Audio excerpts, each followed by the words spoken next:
అయ్యో రామా, నా బాధ మాత్రం పగవారికి కూడా రాకూడదు. ఏంటక్క అంత కష్టం వచ్చి పడిందా అని అనుకుంటున్నారా? ఇంట్లో మా పతిదేవుడు ఏది చేసినా కాంప్రమైజ్ అవుతూ తింటాడు, కానీ నాకొక రత్నం ఉన్నాడు, వాడు మాత్రం తగ్గేదే లేదంటాడు.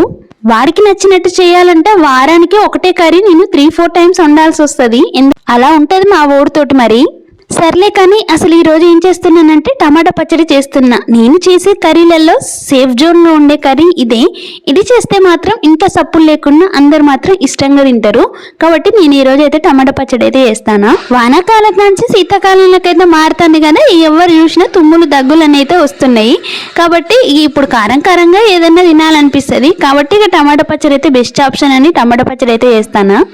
ఇక వేడి వేడి అన్నంలో టమాటా పచ్చడి వేసుకొని తింటా ఆహా ఎంత బాగుంటుంది చెప్పండి.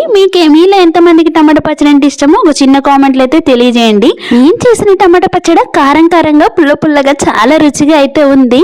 వీడియో నచ్చిందా? వెళ్ళేటప్పుడు ఒక లైక్ చేసి వెళ్ళండి. బాయ్.